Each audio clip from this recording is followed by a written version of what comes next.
All right. Good afternoon, everyone. Thank you for coming out to our panel discussion on celebration on Black women photojournalists. I'd like to thank Adorama for hosting us. I'd like to thank the Photo Brigade for hosting us. And I'd like to thank Brent and Andrea of Diversify.Photo for putting on this panel. Thank you, guys. And thank you for everyone. Thank you to everyone tuning in on our live stream, our Photo Brigade live stream on Facebook and the Adorama live stream on YouTube. So thank you as well, everyone. Hello. I am very excited about this panel. We are honoring two of the vanguard of Black women photographers here in the States, and we're going to get into a good conversation with them right now. I'd like to open up the conversation, though, with just remembering a few people who are important fabric of our photo community. So I'm just going to do a small libation, if you don't mind. So I'm going to just take a few. I'm calling on the name of our creator, who created us. We thank you. I am calling on the name of Michael Ducille. I'd like to call on the name of Khadija Say. Ashe. I'd like to call on the name of Stanley Green. Ashe. I'd like to call on the name of Lucy Williams. Ashe. And last but not least, Mary Warren, who was a Black woman photographer who worked in Houston in the 1860s. So she was one of the first Black women photographers on record making images. So I'd like to just call their names. Amen, Amin, Ashe. Ashe. All right, so I'm going to introduce our esteemed panelists. I am going to talk a little bit about Miss Michelle Agins. Michelle Agins joined the New York Times as a staff photographer in 1989. She came from the Charlotte Observer. Michelle has received 2 Pulitzer Prize nominations. The first one in 1990 for her coverage of the Bensonhust protests, and then again in 1995 for her work on the New York Times series Another America, Life on 129th Street. In 2001, Ms. Agins and her colleagues won a Pulitzer Prize for national reporting on their series How Race is Lived in America. Please welcome Michelle Agins. Thank you. Thank you. Thank you. Thank you. You're welcome. And so I'd like to also introduce Akili in the beginning as well. So we have Ms. Akili Ramsess, and she is a multiple Pulitzer Prize-winning photo editor and photographer, and the current executive director of the National Press Photographers Association, and the former director of photography of the Orlando Sentinel, and the former deputy director of photography at the San Jose Mercury News. She began her career as a freelance photographer in Los Angeles, covering area news, entertainment and sports for local newspapers and wire services before landing a staff photographer position at the now defunct Los Angeles Herald Examiner. So please give it up for Ms. Ramsess.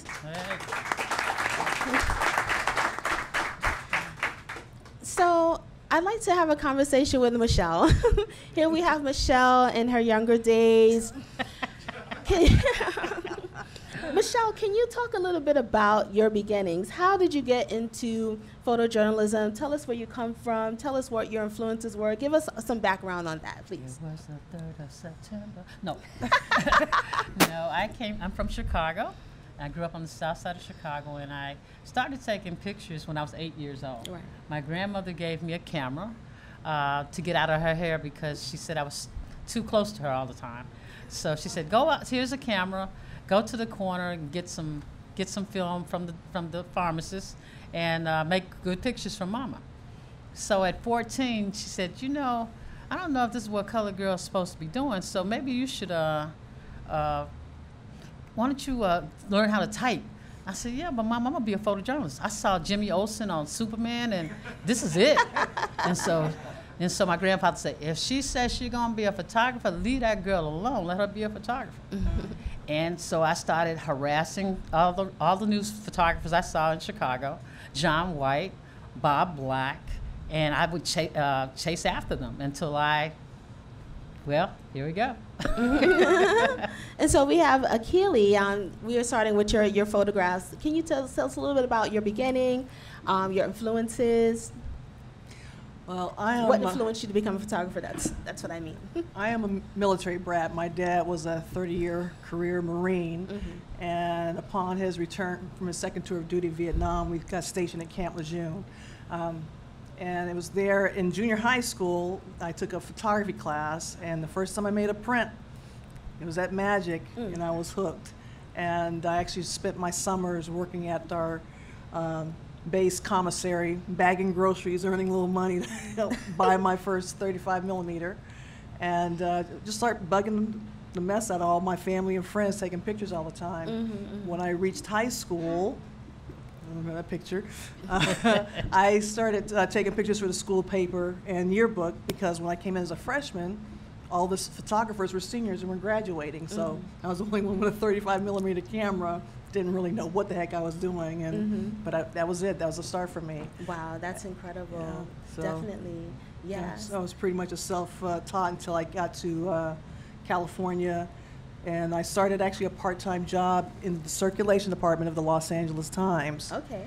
Where I used to go and bug those photographers all the time until they finally pointed me to the right kind of schools to go to and work out. But that's pretty much the beginning for me. Okay, definitely. So when you were at the Los Angeles Times, you were working in circulation. Yeah. You bugged them until you got an assignment. Or you started shooting. How did that? No, actually, I didn't start shooting first. I used to go up there and just bug them all the time. They finally put me back in the dark room and said, "Oh, here, go make some prints," you know. And work. And so I used to hang out with the old photographers. Instead of retiring them, they put them back in the lab. Okay. So I would shoot film, make prints, and sometimes follow some of the guys out on assignment. But the first photo I had published by the Times was a spot news thing on my way home, and it was like a murder happened on the street right around the corner from my house. So you were on your way home, and you happened to get this photo. Yeah, because I kept my cameras with me all the time. Absolutely, absolutely. Always. Yeah, so Michelle, take us back to Chicago. You becoming this young photojournalist. Can you go back a little bit and tell us a little bit? 1971. Okay. Right out of high school, I went to the Chicago Daily News, and I was told there was an opening for a copy girl. And I said, a copy girl, but I want to be a photographer. I said, get your foot in the door. Okay. Well, I went and became a copy girl. And when I start my shift as a copy girl, I couldn't wait for my lunch hour, because I would go and hang out at the photo lab and watch John White or mess with some of the other guys and learn how to develop and print. And I raised my first money from working as a copy girl. I got with my grandmother's and father's help, they bought me a police radio. And so I had my police radio, and at night when I was off and my dad was off, I said, "Dad," I said, "I just got there's something going on around the corner." And he said, "Okay, what's going on?" And I said, "There's a fire." He said, "Okay, I'll walk you there." So he walked me to get, and so then he says, "I guess you want me now to take you down to the Daily News." I said, "Yes, sir." And so one of those shots was my first A1 shot of a boat that burnt up in Burnham Harbor in Chicago. And that was my first A1 shot in 1971. That's incredible. One they used to call me Mickey. But I think they still call you Mickey. Some people Yes, yeah. If you're from Chicago, I know you're from Chicago when you call me Mickey. So. So that I became a little bit of a trouble person then, because I was a copy girl, and so they said, "Listen, she can't be getting all these pictures in the paper." And they did a union guild grievance against me. Oh. And so the photo editor said, Mr. Ray Burley, he said, "Which one of you guys are going to go in her neighborhood in the middle of the night and take a picture? I'll change your schedule." So they made me an intern. That's incredible. Can you talk a little bit about, so you had your first story on your way home, shot the story, and it ran on front page, Metro section? It was Metro section. Okay. Yeah, I was pretty excited about it. Definitely. And so what about your training, though? So you enrolled in... Well, one of the photographers I met was the first and only black photographer at the LA Times at that time, Fitzgerald Whitney. Okay. And he says, look, girl, you need to go to school. You don't know enough. So he pointed me toward the Los Angeles Trade Technical College. Okay. And there I learned the fundamentals of photography. And it was mostly commercial driven. And portraits and entertainment and that sort of thing. And I also started freelancing around with our black weeklies, which was the LA Sentinel and the Wave newspapers would give me some jobs to do. Because the Times was pretty adamant. Back in those days, they wouldn't even look at you unless you had at least 5 years experience someplace plus a BA degree. So when I finished my 2 years at Trade Technical College, in between, I'd also met my husband at the LA Times, who was a pressman. Okay. And we got married. Okay. And before I started, I was pointed toward the photojournalism program at Cal State Long Beach, which is where I pretty much worked my way through. Kind of a tough program because they weren't that accepting of young black women entering the field. Were you the only or the first? As far as I know, I was the first and only black female. I ran into a few brothers around campus that they tried going through the program and never made it through. So I was the first, as far as I know, African American to pass through to graduate from the program. Yes. Incredible, incredible. And so from there, I actually won an internship at the LA Times. And from there, I became one of their contract freelancers for a couple of years. And eventually led to getting the staff job at the LA Herald Examiner. So. All right, that's really amazing. I wanted to know, because, you know, this is in the 70s, you know, who was around you? Who was your circle? Who was your support system? Who did you look up to? Were there any other black women photographers, editors? Who was around at that time? No one. All I had was brothers. Yeah. All I had was brothers around me. I had John White, I had O.V. Carter, I had John Tweedle, I had Bob Black. I mean, and then I had editors. I had Robert De Leon from Ebony Magazine, and I had Robert Johnson, and they all were very instrumental in me getting some of my first Jets Week's Best Photo and Chicago Defender stuff. So pretty much a lot. A lot of brothers. There are a lot of brothers. Yeah. And you were shooting for the mayor for a long time. Yes, I was the personal photographer to the late Mayor Harold Washington, who didn't think he needed a photographer. Oh, you better tell that story. Yeah, please. Right. I want to hear how that happened. Tell the real please, story. Michelle, let us know. So I met Harold Washington at one of the parties, cocktail parties, and I said, Harold, I hear you're going to run for mayor next year. He went, who told you that? I said, I heard. I know, I'm a Democrat. You know, so he said, well, so what? So I said, so now, if you become mayor next year, I'm going to be your photographer. He said, well, baby, if I'm mayor next year, you are my photographer. So next year he became the mayor. So I told my godmother, I said, listen, I need you to buy me a suit. She said, why? I said, because I'm going to be the mayor's photographer. She said, what you been drinking, girl? I said, no, I'm really going to be the mayor's photographer. So the day I heard that Harold was coming into City Hall after he won to have a transition meeting with Jane Byrne, I had my suit on and I knew what time they were walking in. I had my gear and I walked right in with them and started taking pictures. And Jane Byrne looked at me like, aren't you with the Department of Human Services? Yes, ma'am. Anyway, and shot his pictures. So then after about I want to say about 3 months, the mayor said, when did I get a photographer? And so he said, well, she's been getting in the car with you for the last, and so I said, bring her in here. And so I said, yes, Mr. Mayor. And so he said, I'm your photographer. Remember back at the 16th Ward thing, you told me, he says, oh, you kidding me? I said, no. He said, well, I'm a kind of a frugal guy. I don't really need a photographer. I said, it's not about you, sir. Excuse me. He said, I said, this is about the history of the Chicago. The children of Chicago need this history, and I'm here to always be in your best light. He said, how much is that gonna cost me? I said, I'm glad you asked me that. first I'm going to need Nikon equipment, because that time I was Nikon. And I said, and the guy who was your campaign photographer, he needs a job too. And I said, so he said, what do you got to say, young man? She's going to do all the talking for us, sir. He said, so I tell him we would share a car. He has Canon equipment, and we'll alternate three days off and so forth. And so he said, again, why am I? I said, I'm your photographer, sir. So it took a whole year. I was traveling with him and everything, and he'd say, photographer. And one day we were like walking, and so he said, Michelle, and I was like, and so his security went, the mayor's calling your name. I'm like, what? He said, Michelle. I was like, oh, yes, sir.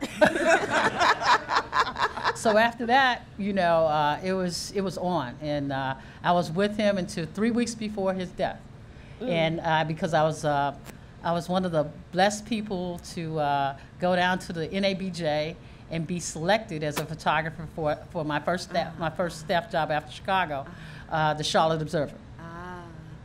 And so I told Harold, I said, I'm going to leave you. I said, you're going to win your next election, which he's already won his next election, and we're going into the second term. So I said, so he says, well, he says, what are you going to do in Charlotte? Do you know anybody?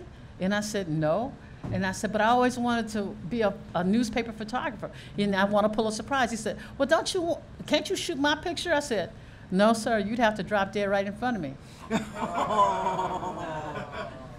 3.5 weeks later, after I was at the Charlotte Observer, I got a call from Rich Opple, who brought me into. He said, I got sad news for you. You know what? He said, Harold just had a heart attack. I said, no, he didn't. And I called Harold's private number, and sure enough, it was the security said, yeah, Mick, he's gone. You know, and so, you know, it's the way it was supposed to be. Yeah. You know, it was my journey. And even though he told me, he said, you know, you still need to quit your good city job. I said, it's part of the journey. And I said, you told me once before, if you can't stand on your own 2 feet, then you can't make it. And I said, you left Congress to come to the city of Chicago. He said, all right, that's enough. So that's my story about Harold. Wow. That's it. I always enjoy you telling us that story, you know, because it's just so inspiring. Your persistence. There for many years, official photographer. I mean, it's extremely inspiring. Definitely. Thank you. Akili, I just want to go back to your being the first African American person to graduate from this program. So you were the only one there. How was the experience like? Because you were married, and did you have children at that time? Yes. Well, actually, I started. My husband and I got married in between starting my first semester there. And we went on a long honeymoon, traveling through Africa and Europe. Okay. I came back pregnant.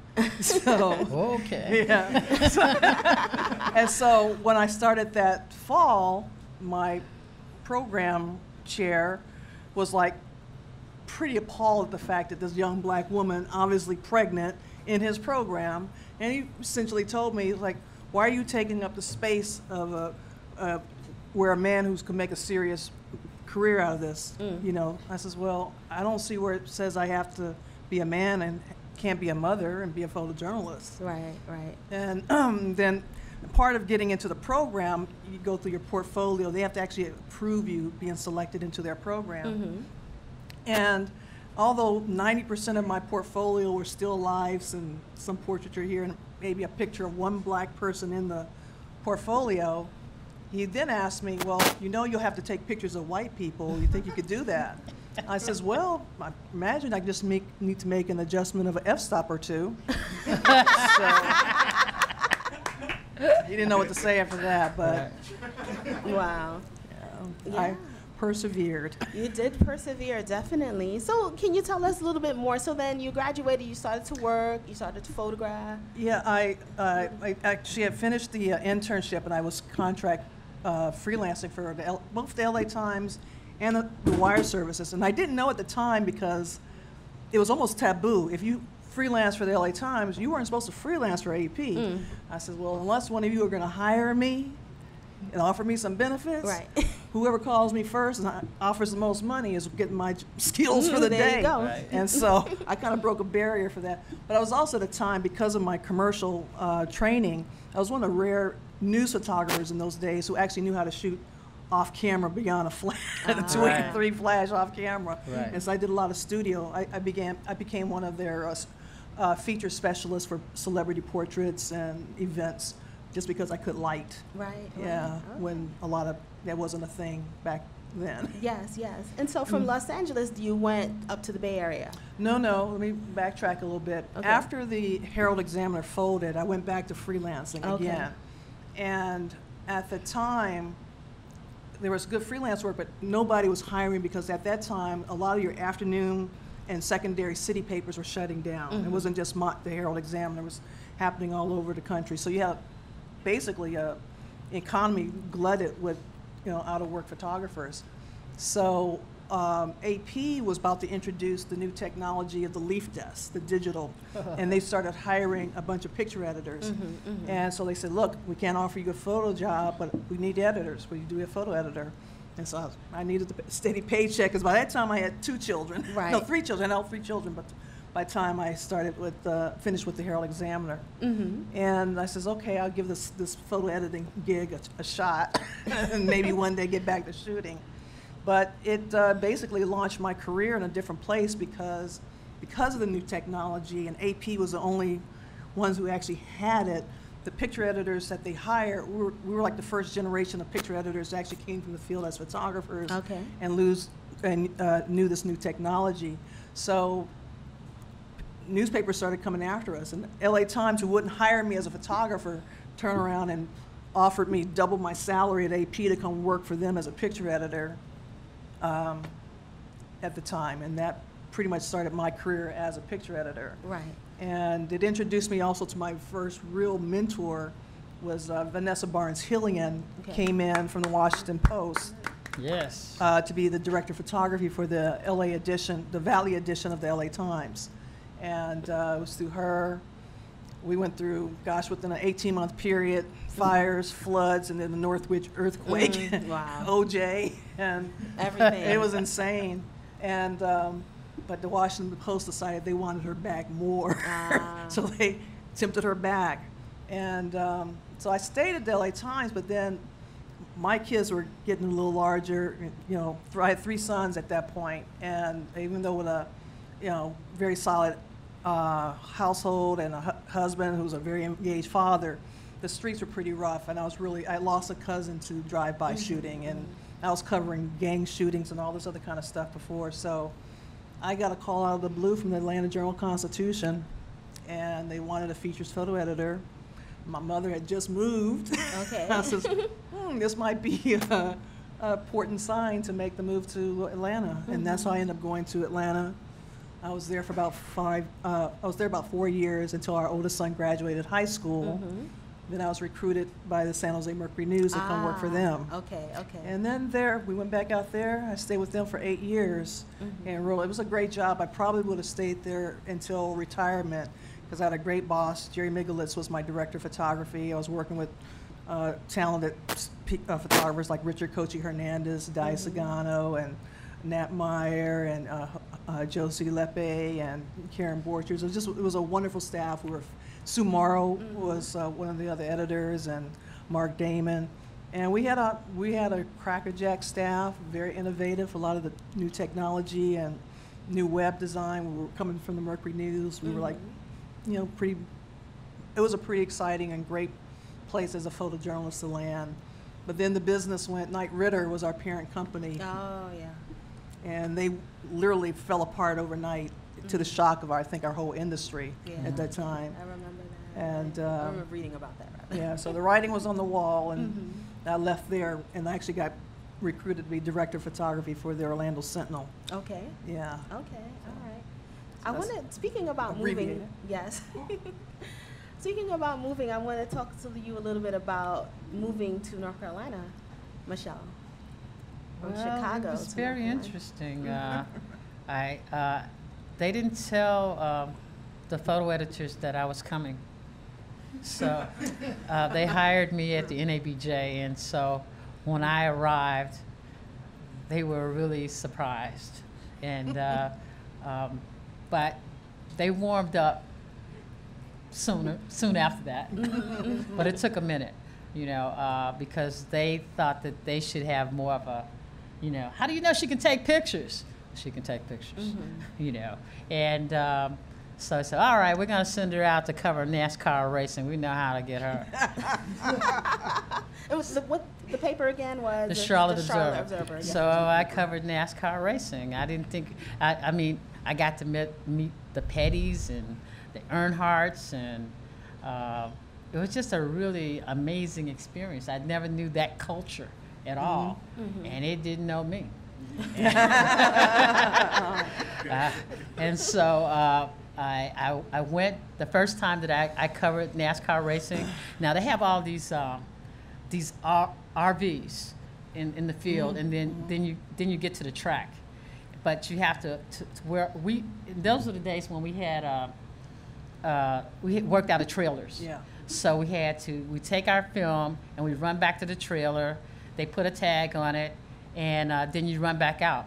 So on my way back, some of the good old boys on the RV were sitting up there in their nice little chairs, and they said, "Oh my God, that so-and-so looks like she's too hot." So they just emptied a whole bucket of water down on me, and I said, "Oh man," I said, "Oh, thank you, sir. I really needed that." And so then I was like smelling to make sure that's what it was water. I'm like, and I was just making sure, you know. And so some people saw what happened to me, and they said, "We're gonna take you through the next time when it's time for you to go back out to the track. Don't worry." You know, I said, "Thank you so much." And so the two editors who weren't in on me being hired said, "See, I knew it was gonna be a lot of trouble with you. We're gonna have to protect you all the time." I said, "Did you see any protection here?" I went and took care of it. I'm wet. I went back out to the field, and I finished my job. And so I said, "So this is just the beginning, you know." Yeah, absolutely. Yeah. Yeah. I wanted to go back to Akili. Yes. And talk about your time at the Orlando Sentinel. Yeah. That was actually a pretty interesting time. And some of the stories you covered. A few. I got there just as Tribune was actually going through a sale to the infamous real estate baron Sam Zell.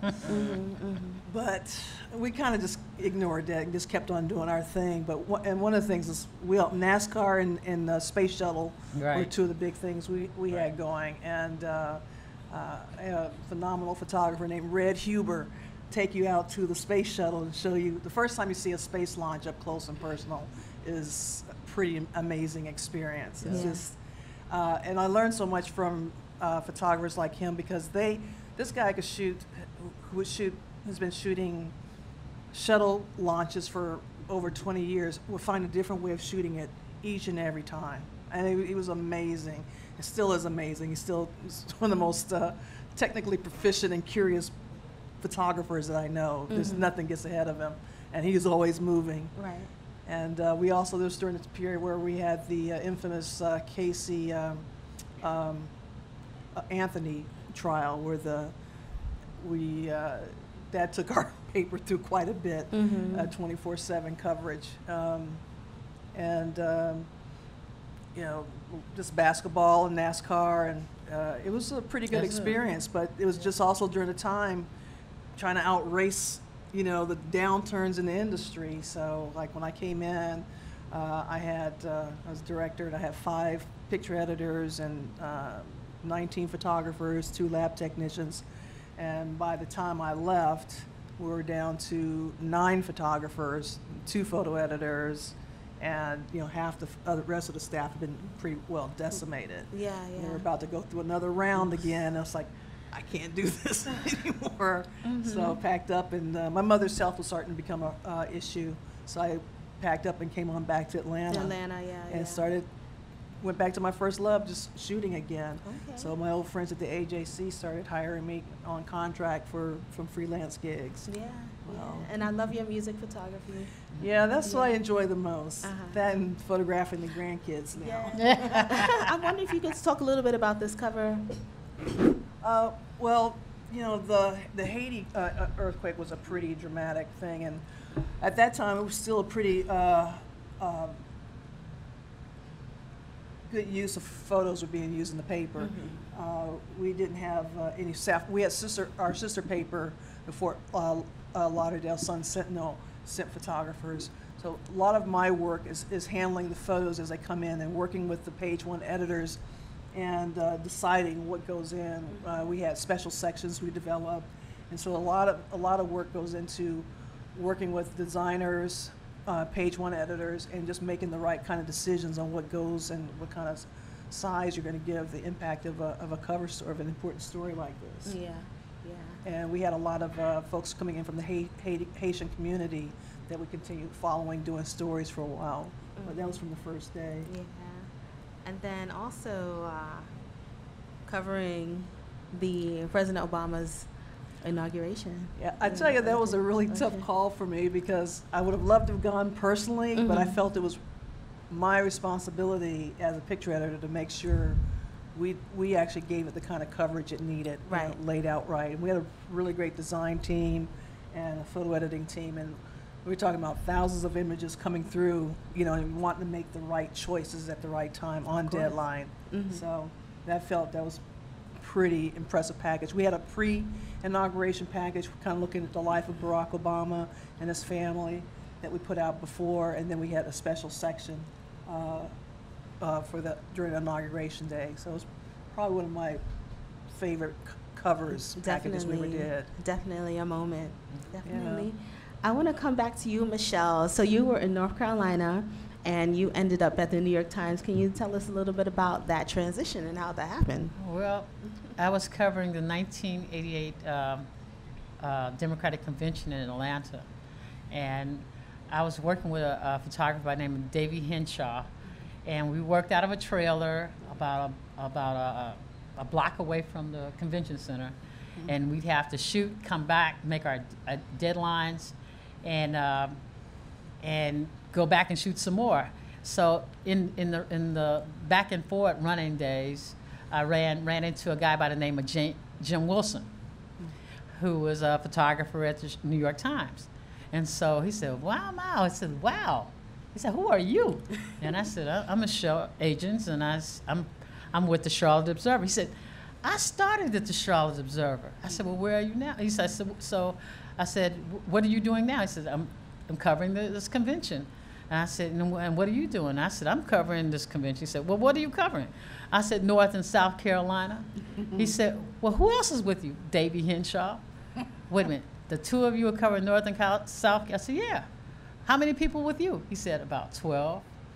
I said, "For just New York?" He said, "Yeah." He said, "You got 12 photographers here?" He said, "Yeah." I said, "Wow. So you don't have to do any work, do you?"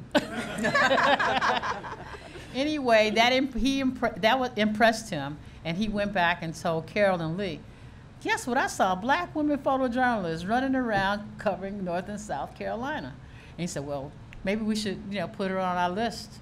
And a few months later, I got a phone call from the New York Times. And so when I got it, I went, "If you're the New York Times, let me call you back collect, because I think it's a joke." That was 29 years ago. I mean, you had an interesting story. I would love for you to share it when your colleagues heard that you were leaving them. Oh, yeah. Well, yeah, we were. I don't know if you all worked in dark rooms, with film. That stuff. Remember that? Anyway, so we had this big dark room, and you had to go inside of a cylinder and go into the dark area, right? And so I was just inside the dark room, and one of the photographers said, "You hear about Michelle? She's going to the New York Times." And he said, "Oh, the only reason she's going to the New York Times because she's a N-word." The N-word. And so I slowly came out, and he turned beet red, and I said, "You know what, so-and-so?" Okay, I'm not going to say his name. I said, "You know what? So is good being the N-word." I said, "I love being the N-word." And everybody in there was like, oh my God. I said, it's my time now. So that's why I'm the in. Anyway, no more trouble. But unfortunately, when they gave me the going away party in Charlotte, none of my staff members showed up at the, I don't think they were missed out of the 200 people who were there because it was given by the mayor of Charlotte, Sue Myrick, who's now a congresswoman, you know, and they weren't missed, you know, and it was good riddance to them too. Yeah.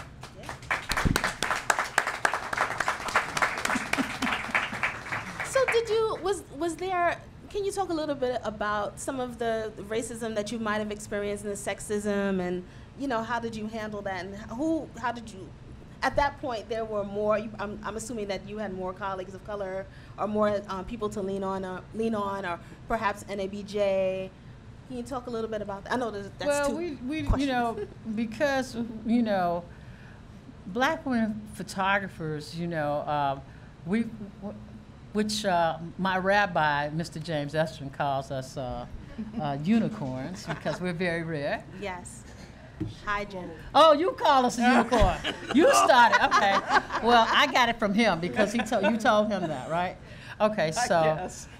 So when you're out there, you don't complain. You just rub it off because you don't want to say that. Oh, she's got a bad. She's a angry black woman. So now that I'm older, I am an angry black woman. And I said, I'm at a certain age, come on with it, you know. But then when I first came, I'm like, okay, yeah, got knocked down and got broken bones or whatever. And I just shrugged it off because I didn't want them to say you were complaining. You know, oh, that's another reason for she's not gonna do her job. Oh no, broken leg and all, here I come, baby. You know, I'm gonna do it, you know. You know. Yeah. So we hung in there, and a lot of times it was tests from the guys. I mean, covering your first Yankee game, and I didn't realize we actually had a seat at the Yankee game, and because a couple of guys wouldn't tell you, they wouldn't tell you at all. And so one guy said to me, Mr. Jack Belletti, he said, you know you got a seat down there on the field. I said, oh really? He said, yeah. It says New York Times, that's your seat. I said, oh, well, there's somebody sitting in my seat telling me to get up. I said, well, could you help me out with that? And he said, no, you tell them you're the new New York Times photographer, and that's your seat. So I went up and I said, you have to get out of my seat. I'm with the New York Times. He said, really? And I showed him my ID. He said, oh, okay. And he got up, you know. But that was an easy time. One of my first assignments to cover one of the culture things that Bill Cunningham covers. So they sent me to Tiffany's to cover this party because Bill was photographing something else. So I showed up. I was really nicely dressed, you know. My hair was done at that time. You know, I used to have dyed and fried and laid to the side. You know, I was totally hooked up. You know, walked into Tiffany's, and the woman said, I said, hi, I'm from the New York Times. She said, come here, dear. I said, I'm from the New York Times. She said, now listen, I know all the photographers at the New York Times.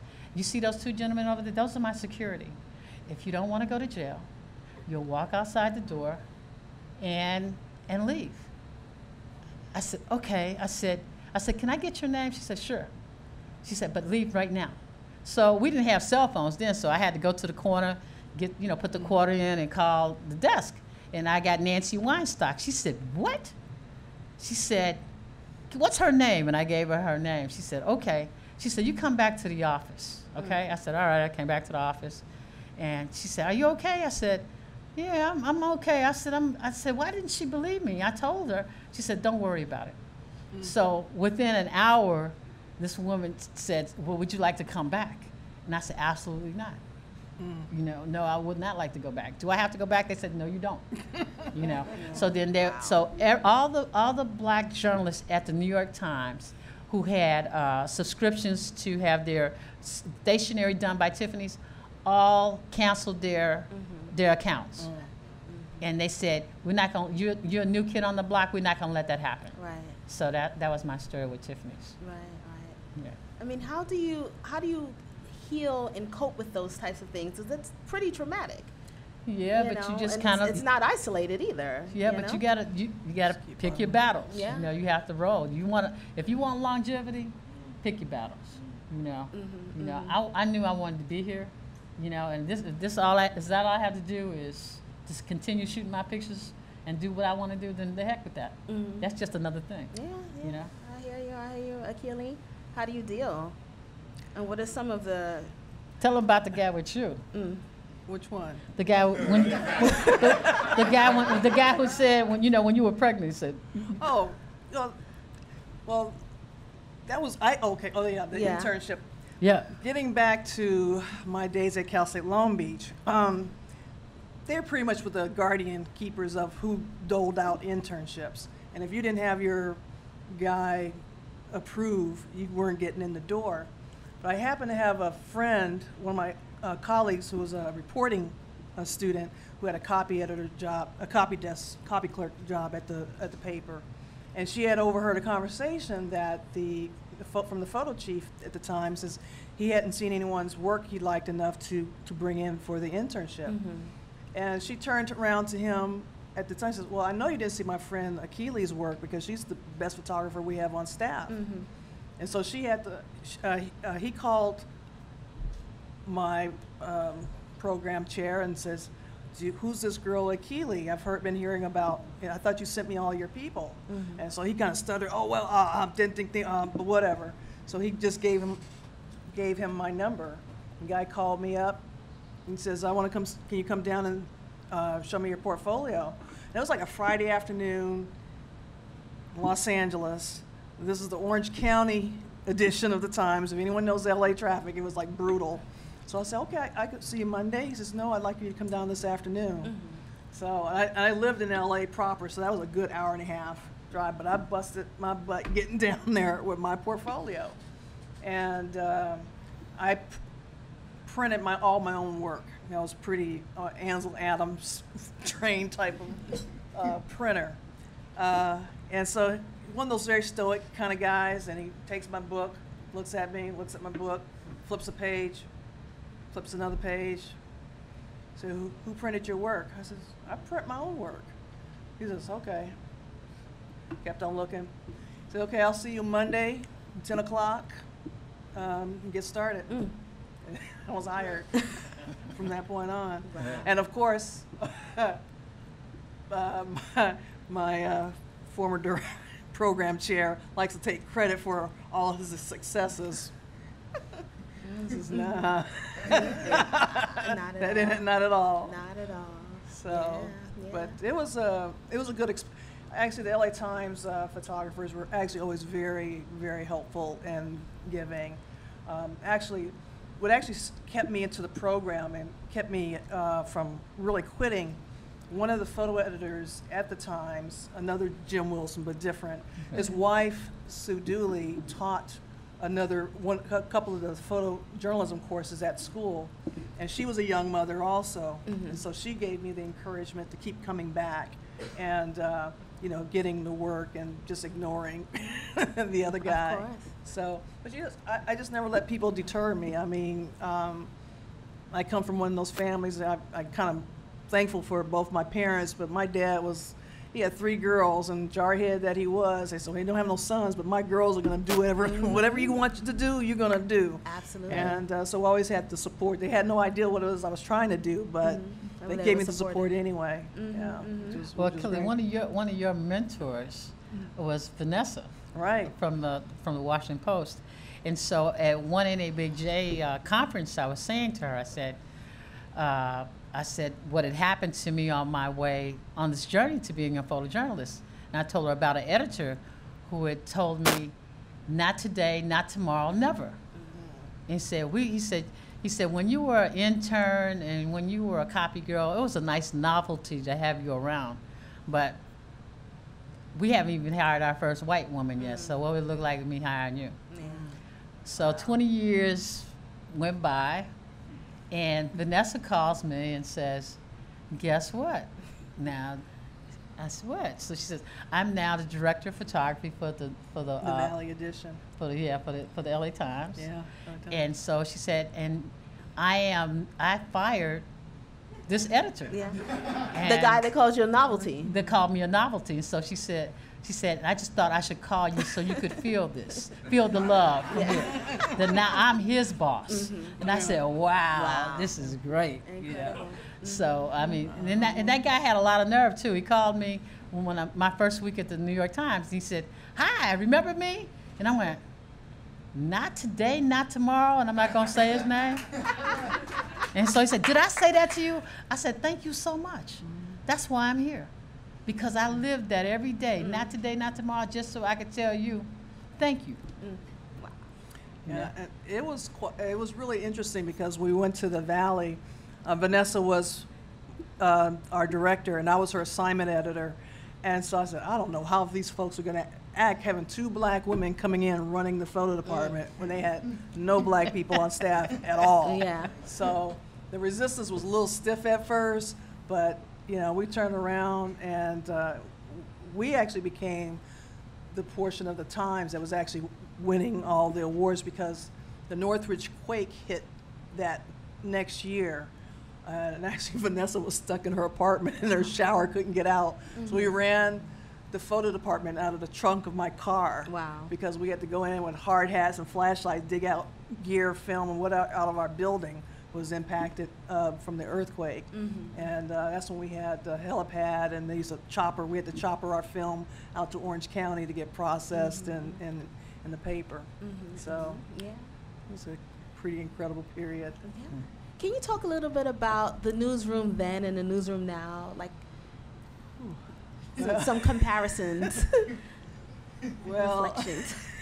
well, first of all, I think actually at some points the bigger adjustment was having women there Right. versus the racial thing. Because we went in and, you know, the guys have the pinups on the walls and because in the LA Times, each of us have our own little cubicle dark room you share with another photographer. And then you have the main lab where you did all the souping. So these guys had these like naked women all up on the walls and whatnot. And being equal opportunity, I brought my playgirls in and put them up on the wall. So I said, if I got to look at that, I want to look at this. So you know how fast some pictures start coming off the walls after that? So, yeah. But it was interesting times. Totally interesting. And then, those are the days when the guys were smoke and drink. Oh, man. You know, the editors. Actually, when I had my first editor at the Herald Examiner, these are the days when they have 2-liter lunches, Oh, boy. 2 liters of wine, and so backing up to my story. When I got hired by the Herald Examiner, it was as a temporary replacement for another woman who had been injured on the job. And so I knew they were going to hire me, but 2 months into it, still on temporary, I find out I'm pregnant with my 3rd child. So you got to stay out that dark room. Well, my husband built a dark room for me at home, so you know. So in those days I was much skinnier. So I hid my pregnancy for like 6 months. Wow. And I finally took Jim out to lunch. I waited till he got into his 2nd bottle of wine before I finally said, Jim, I got a situation. I said, I think I need you to resolve this, my position, because I'm going to have a baby in about 8 weeks. You know? So he went ahead and said, let's get this paperwork through. So he got it through somehow. So then all of a sudden I popped out. I think the relief of actually hiding it. And I was covering the NBA playoffs, the Lakers, you know, the rise of the Magic time. I wasn't missing that. So I was waddling down to the floor. Oh, man. Belly hanging out. And the Laker wives would see me coming on. Girl, are you okay? Find me a little cushion to slide down on the floor. But I shot my game, got my page 1 covers. Yeah. That was the deal. Yeah, thank you. I'm wondering if there are any questions. Are there any questions online or in person? Yes. Oh, there's a question in the back. Yeah.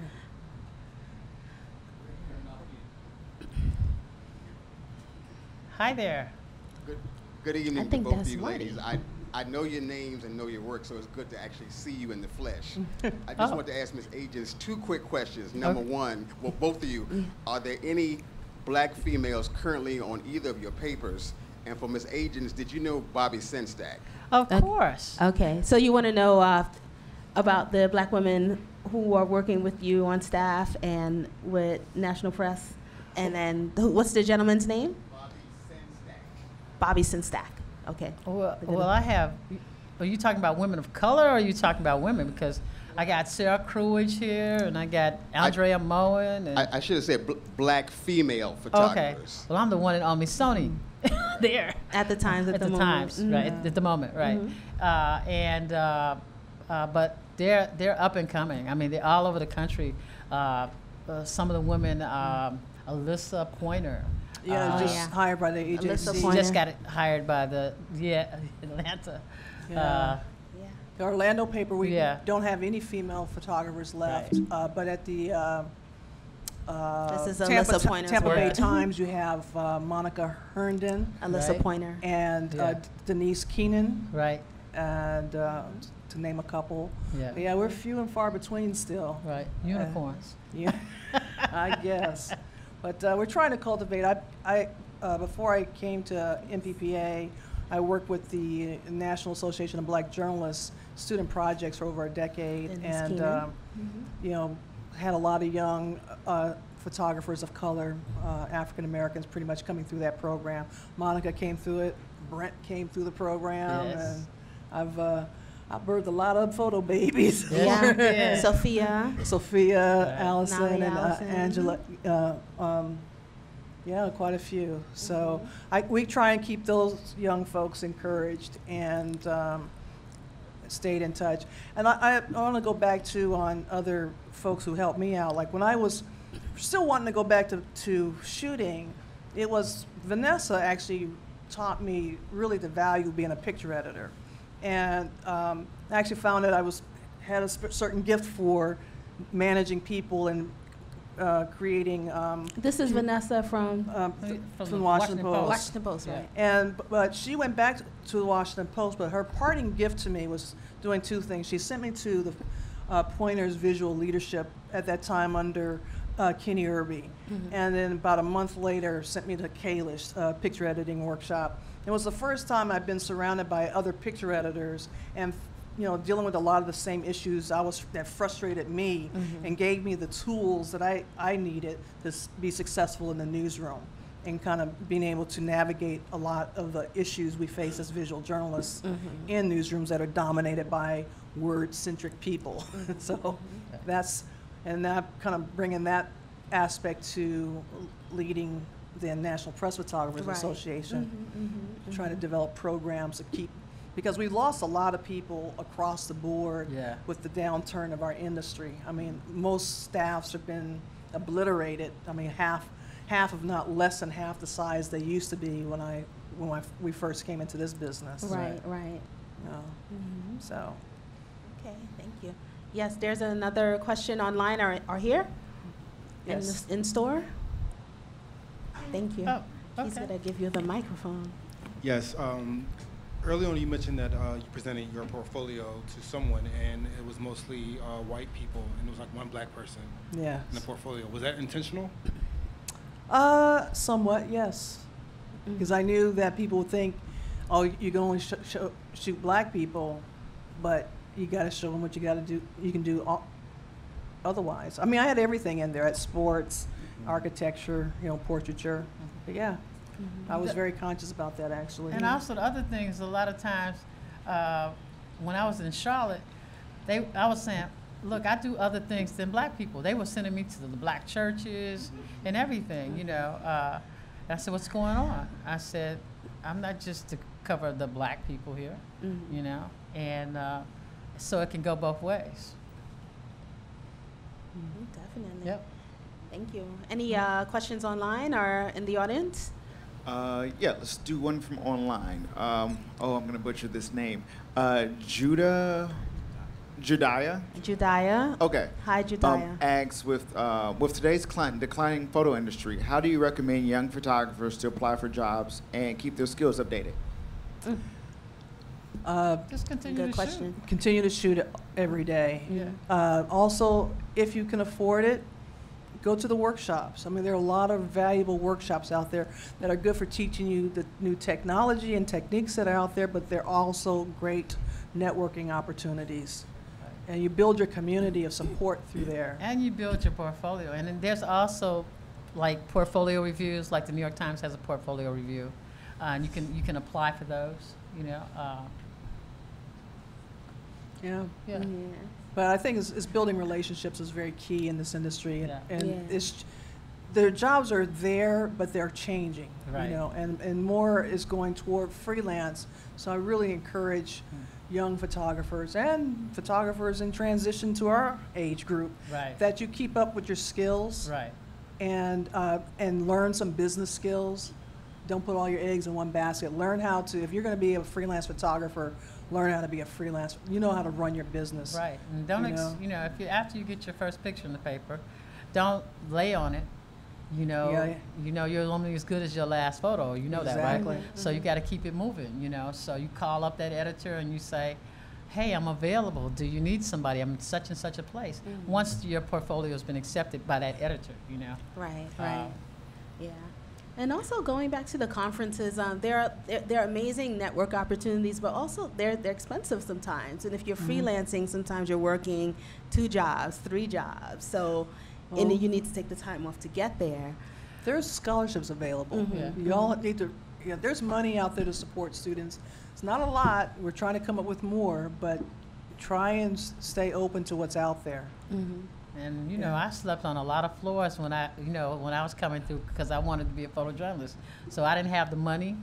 You know, as a matter of fact, one of my pictures is from, the reason why I didn't develop one of my photographs for like over 30 years is because I couldn't afford to develop the film, you know, and I happened to go through a bag just before my birthday, and there was a bag I had never developed. And so I took it to a photos place and I said, develop everything at 3200 because I didn't know what it was. And sure enough, one of my photos was of my good friend James Baldwin.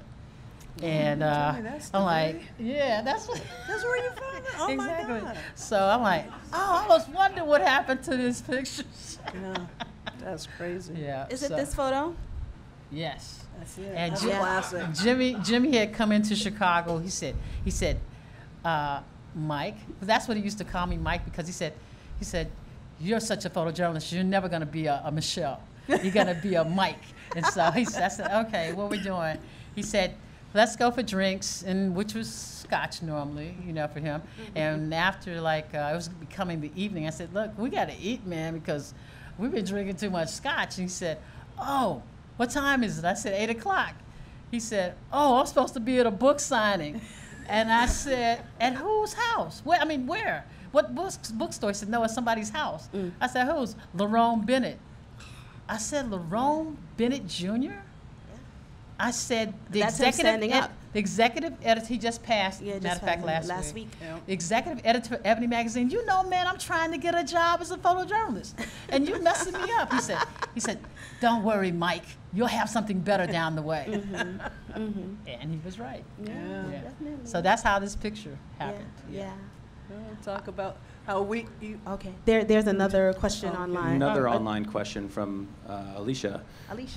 Let's see here. Can you talk about what a staff misses out on when it has no women or no diversity? Can you talk about what a staff misses out on when it has no women or no diversity? That's an excellent question. They miss me. Yeah. No, you miss a lot. Yeah. There's a lot. When the last woman I had on staff left Orlando, there were certain stories that actually I had to go out and shoot some things because there were some situations that only a woman could shoot. You know, we had a growing Muslim population. There were some stories we were doing on sexual assault. And just sometimes there's some things that just take a woman's touch, and you do miss that. When, you know, again, you don't want to get ghettoized and those are the only stories you get, but sometimes, you know, you could rise to bring a different perspective that you can't get from somebody else. Yeah, like once I was, it was a Saturday, and it's normally my day off, but they called me. They said a young man was just, not Garner, but this is like years before, a young man was chokehold and killed by the police in Staten Island. And so I said, well, you know, I got stringers, this is my day off. And they said, yeah, but Mary Blanche and all those folks called, and they said they're like scared because people are being really violent over that. I said, well, makes you think I'm not gonna be scared, you know? So, but I went over and I dressed up because I heard that, this is where the guy lived and where his family was. And I dressed up and I had a pocketbook, I didn't have my camera out. And so I saw the photographers that our stringer, and she said, oh, don't go in there, they're gonna run you out of there. I said, okay. So I went and I said, what door? She said, the second floor, and she gave me the number, and I went, I said, and the woman opened the door, she said, yes. I said, I'm so sorry, they keep making me cover my people like this. She said, come on in, girl. That's it. So I had a great A1 photograph because she asked me to talk about, where you came from. And we talked a long time before I took that picture, and then she said, you got to come and meet my sister. When he was a little boy, we called him Rabbit. So she's laying in the middle of the bed right there, devastated with her other two sisters holding her. And so I walked in, and I couldn't believe it. It was like seeing a Rembrandt, and I just shot the picture, and I said, I'm so sorry for your loss. And so after that, I said to the lady, thank you so much. I have to go back now for my deadline. This wasn't digital time, so you had to run back with that film. And so she said, well, I want to see you at the funeral. You're gonna be with me at the funeral, right? And the family wants you to be with us. I said, okay, cool, And so when it came time for the funeral, all the photographers were kept outside, and she came and she said, come in. I said, okay, sorry guys, And so I walked in, and sure enough, the mother was addressing the young man's casket. And she did this praise dance, and it was a beautiful picture. And then she just kind of fell across his casket. And so his aunt said to me, she said, I knew you were the right person to get this picture, because I made prints for them. I brought it to their home, So it was that time that I guess it paid to be, Oh, yeah. Yeah. Absolutely. Yeah. Absolutely. Are there any more questions? Are there any more questions in the audience? Yeah, there's one from Michael Noble Jr. Shout out. Shout out. I just had a quick question, being, a photographer of color. In a time like this, what do you think our role is in journalism? Excellent question. What do you think our role is as a photographer of color just to continue in a time like this? Well, in this time, it's just to be the best photojournalist you can be. Don't worry about, the color. Just be the best photojournalist. Hone your skills. Keep it moving. Don't be hung up on who you are. Just do your job. And don't be afraid to come up with your own story ideas and approaches to things. Yeah, don't wait for someone to give you a story. If you have ideas about how you want to cover your community or other communities, don't hold back and wait for someone to tap you on the head and give it to you. Yeah. And now in these days, if you do your story, you don't have to wait for a publication. You got blogs. You all got all types of ways, to get your word out, to get your photos out, So there's no excuse. Definitely. I'm interested in how you two met. I know that's going back, but you... It was at Pointer. Was that when we Yeah, first because met? I spoke at Pointer, and that's where we met. Around what year? It had to be 95, because that's when I first went. Yeah. Oh, yeah, because it was after 129th Street. Yeah. Yeah. And we had been in this book together. Yes. But we never knew each other. We never met each other. So the book you're talking about is Viewfinders, right? Yes. It's a book by Jeannie Mutusumi Ash, and it's a book on Black women photographers. Yeah. It's a historical text that chronicles Black women photographers from the late 1800s to 1986 at that time. And so you both were in that book. Yeah, I was the mayor's photographer at that time. Mm-hmm. I was actually still a student, but I was shooting for our school paper, and I guess they liked what I had in there. Yeah. And you both were in my book. I just recently published a book, Fun African. Oh, let's show it. Let's show it. I'll hold it up. Hold it up. Here is my book. Yes. Thank you. So this is my book. I co-edited with Delphine Fawundu, and it features 118 African women, women of African descent from around the world, and they are both in my book, and I'm honored to have you present your work in my book. Thank you. Thank you. Yeah. Well, we're honored to be in it. Thank you. Like I say, it was a friendship that once we met, That was it. that was it. It was one of my besties. Anytime we had things going on in our newspaper, we called each other and we said, oh, this guy's doing this, or this is going on, and we would hold each other up. You know, she's the only sister I could call. You know, Definitely. Yeah. One other sister we had was Lucy. Lucy. I was about to ask you about your other contemporaries who was around you at the time coming up. Lucy Williams was staff photographer at the San Jose Mercury News when I was a picture editor.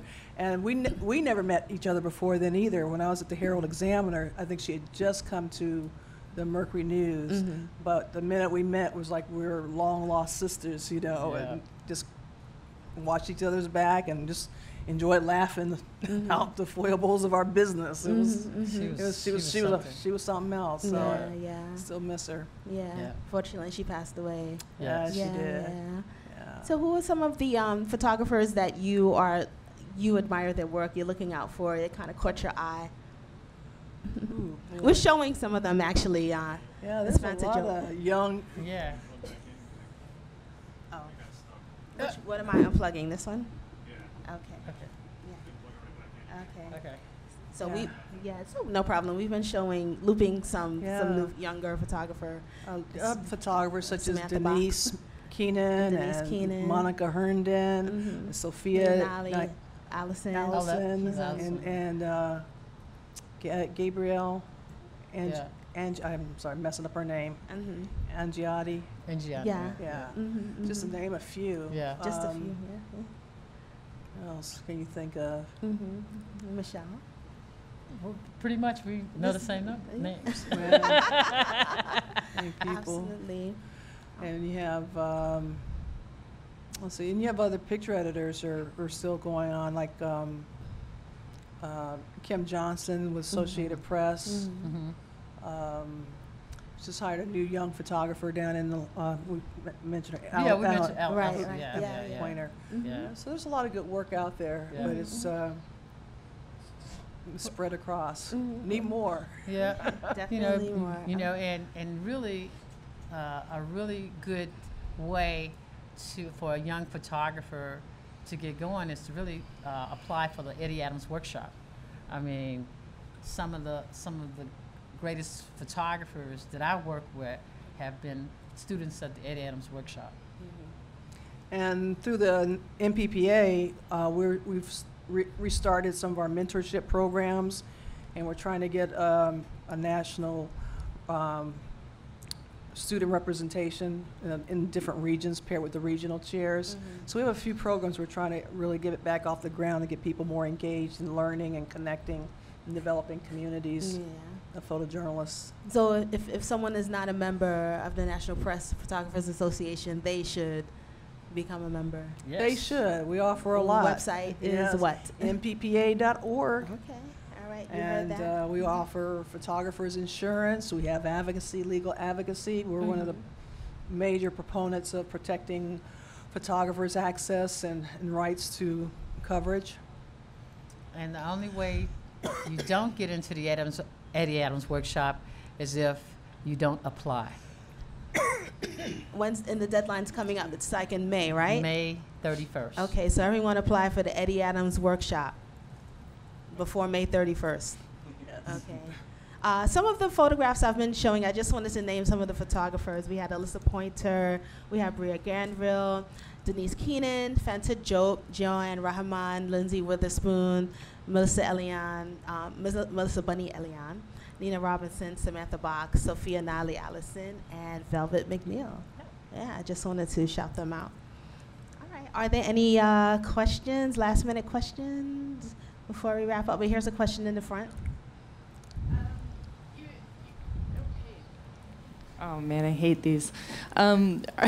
You've talked a lot about not just networking, but support networking specifically. And as pressures in the industry have increased, are you seeing any movement towards formalized support networks, like collectives or other kinds, collectives within the industry, collectives across industries? We've been making some discussions, trying to make some headway on some of those areas, trying to do more meetups in the various communities. One of the downsides of having smaller staffs, people are missing that collaboration and just having a place and space to hang out with other photographers at the end of the day. And it's hard to duplicate that environment, but we're hoping we can get enough people in various areas who can at least meet on a regular basis. Mm-hmm. And maybe something like, cyber meeting or whatever, but it's just hard. People's lives are very complicated these days. Absolutely. Yeah. Also, NABJ, we don't speak enough about the work they've done. They've been around forever. Now there's a visual task force, so that's something definitely to look into, to lean on, to join, support. Yes, because we don't big up NABJ. But there's NAHJA. Yeah, NAHJ. Have it all. AAJ, the Asian American Journalism Association. Hispanic. Yes. Hispanic Journalism Association. Mm-hmm. Right. Mm-hmm. And we do a lot of collaborating across the board. And we have and I think it was every 2 or 3 years we have Unity, which is Yeah. all the all the associations. all the Right. associations. Yeah. Right. And they had kind of broken down a little bit, but we're working back toward that model again. And partnerships. Yes. And work in partnerships with other organizations Absolutely. too. Yeah. So Yep, absolutely. Okay. All right. So if there isn't any more questions, I would like to thank everyone for coming out this evening. Thank you, everyone, for tuning in. Thank you, Michelle and Akili. Yeah. Thank you so much, Adorama, for hosting us. Thank you to the Photo Brigade and Diversify.Photo. Thank you so much. Enjoy the rest of your day. Yeah. thank you.